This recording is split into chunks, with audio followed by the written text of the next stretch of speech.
मेरे प्रिय विद्यार्थियों, पिछली कॉलम्स में हमने हमारे पाठ्यक्रम का जो 8वां पाठ है दोस्तों, सुनो किशोरी, इस पाठ का हमने अध्यापन किया है और मुझे लगता है कि वह पाठ आपको अच्छी तरह से समझ में आया होगा। तो आज हमें 9वां पाठ जो शेर है दोस्तों, जिसका नाम है चुनिंदा शेर, और इस पाठ के कवि है कैलाश सेंगर जी। यह गज़लें है दोस्तों, गज़लें या शेर भी हम इसे कह सकते हैं। कैलाश सेंगर जी ने अपने पाठ्यक्रम में से या अपने साहित्य में से कुछ चुने हुए कुछ श्रेष्ठ दर्जे के कुछ शेर यहाँ पे हमारे पाठ्यक्रम में रखे हुए हैं दोस्तों। तो यह शेर पढ़ने से पहले हमें कवि कैलाश सेंगर जी का अल्प परिचय देखना आवश्यक है। तो देखिए दोस्तों, हमारे पाठ्यक्रम का जो 47 पेज नंबर है वह निकाल कर देखिए। कैलाश सेंगर जी का जन्म 16 फरवरी 1954 को महाराष्ट्र के नागपुर जिले में हुआ है। इनकी सहज सरल हिंदुस्तानी भाषा में लिखी आपकी रचनाएं सामान्य आदमी की जिंदगी में घुली हुई वेदना, प्रश्न, भावना और उसकी धड़कन को व्यक्त करती है दोस्तों।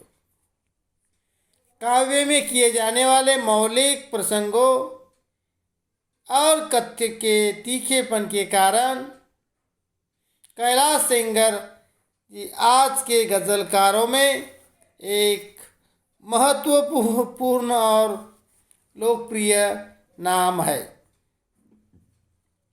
इनके गज़लों के अलावा गीत, कविता, कहानी, नाटक आदि रचनाओं में आप लेखन करते हैं।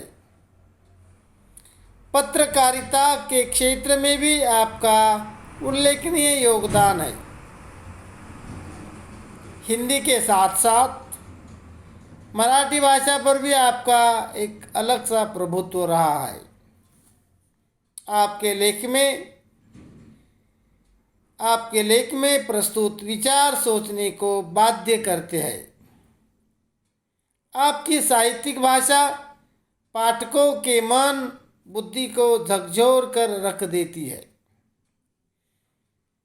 इन्होंने कुछ कृतियों की रचनाएं भी की है, जिसमें सूरज तुम्हारा है, ये इनके गज़ल संग्रह है।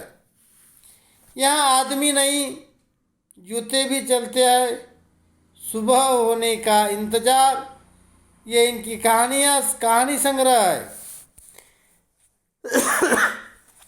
अभी रात बाकी है, ये उनका अनुवादित साहित्य है दोस्तों।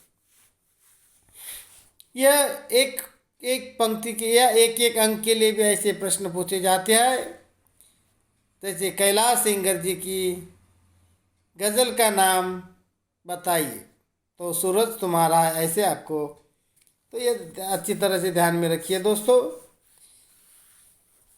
विधा परिचय भी हमें देखना आवश्यक है।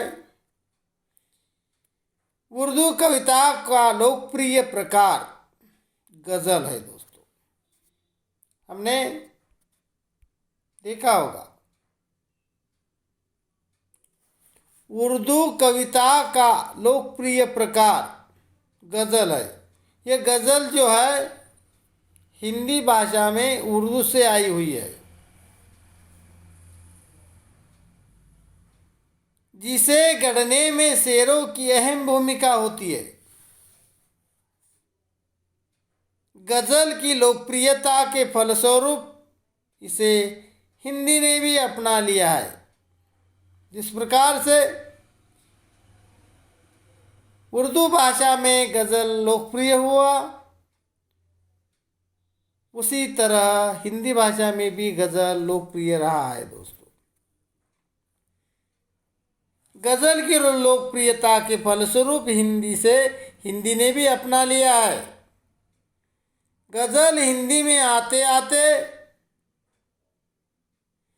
रूमानी भावभूमि से हटकर यथार्थ की जमीन पर खड़ी हो गई है। रूमानी भावभूमि से देखिए, गज़ल हिंदी में आते आते जैसे उर्दू से हिंदी में आई, और हिंदी में आते आते रूमानी जैसे कल्पना के भावभूमि पर पहले गज़ल लिखा करते थे, कल्पना से लेकर आज यथार्थ वास्तविकता के जमीन पर गज़लों के माध्यम से आज यथार्थ सत्य घटनाओं को इस गज़ल के माध्यम से रेखांकित किया जाने लगा है। यथार्थ की वह जमीन पर खड़ी हो गई है। इन शेरों द्वारा हिंदी गज़लों ने अपनी अभिव्यक्ति शैली के बल पर लोकप्रियता प्राप्त की है। पाठ परिचय यदि देखना हो तो प्रस्तुत शेरों में सामाजिक व्यवस्था और विडंबना के विभिन्न चित्र शब्दों के माध्यम से व्यक्त किए गए हैं। इस सामाजिक व्यवस्था में आम आदमी की अनसुनी कराए इन शेरों के माध्यम से कवि हम तक पहुंचाने का एक सफल प्रयास करता है। व्यवस्था के कारण आम आदमी अपनी पीड़ा अभिव्यक्त करने में स्वयं को असमर्थ पाता है। ये शेर उन्हीं व्यवस्थाओं को व्यक्त करने का माध्यम बन जाते हैं। मनुष्य की इस व्यवस्था को और उसे समाप्त करने के प्रयासों को कवि ने वाणी प्रदान की है। तो देखिए दोस्तों, प्रस्तुत गज़लों में सामाजिक विषमता, अव्यवस्था, आम आदमी की व्यवस्थाओं को विभिन्न चित्र शब्दों के माध्यम से अभिव्यक्त किया गया है। तो सबसे पहले हम यह गज़ल शेर पढ़कर लेते हैं और उसके बाद एक एक शेर लेकर उसका हम भावार्थ समझ कर लेने की कोशिश करते हैं दोस्तों। तो देखिए पेज नंबर 47 पर, गज़लों से खुशबू बिखराना हमको आता है, गज़लों से खुशबू बिखराना हमको आता है, चट्टानों पर फूल खिलाना हमको आता है। परिंदों को शिकायत है, परिंदों को शिकायत है, कभी तो सुन मेरे मालिक, तेरे दानों में भी शायद, तेरे दानों में भी शायद लगा है घून मेरे मालिक। हम जिंदगी के चंद सवालों में खो गए, हम जिंदगी के चंद सवालों में खो गए, सारे जवाब उनके उजालों में खो गए। चट्टानी रातों को जुगनू से वह संवारा करती है, चट्टानी रातों को जुगनू से वह संवारा करती है, बरसों से एक सुबह हमारा नाम पुकारा करती है। अगला शेर देखिए, वह आसमां पे रोज एक ख्वाब लिखता था, वह आसमां पे रोज एक ख्वाब लिखता था, उसे पता न था वह इनकलाब लिखता था, उसे पता न था वह इनकलाब लिखता था।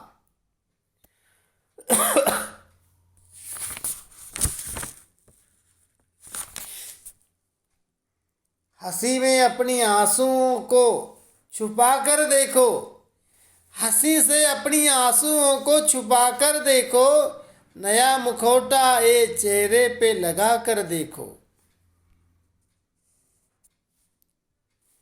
वह फकीरों की दुआओं में असर देता है, वह फकीरों की दुआओं में असर देता है, आँख से इत्र बांटने का हुनर देता है। इसमें लाशें भी मिला करती है, इसमें लाशें भी मिला करती है, तुम जरा देखभाल तो लेते। इसको माँ कह के पूजने वालों, इस नदी को खंगाल तो लेते। जब भी पानी किसी के सर से गुजर जाएगा, तब वह सीने में नई आग ही लगाएगा। आंखों में बहुत बाढ़ है, शेष सब कुशल। आंखों में बहुत बाढ़ है, शेष सब कुशल। जीवन नहीं आषाढ़ है, फिर शेष सब कुशल। सड़क ने जब मेरे पैरों की उंगलियां देखी, कड़कती धूप में सीने पे बिजलियां देखी। सांस हमारी हमें पराये धन सी लगती है, सांस हमारी हमें पराये धन सी लगती है। साहूकार के घर गिरवी कंगन सी लगती है। वाह। किसी का सर खुला है तो किसी के पांव बाहर है, किसी का सर खुला है तो किसी के पांव बाहर है। जरा ढंग से तू अपनी चादरों को बुन मेरे मालिक। वह जो मजदूर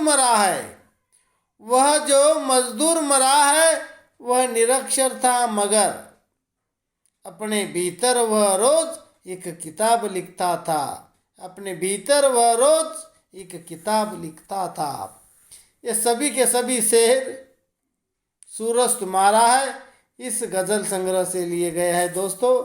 और आज हम यहीं पे रुकते हैं, बाकी का हम कल की क्लास में देखते हैं दोस्तों।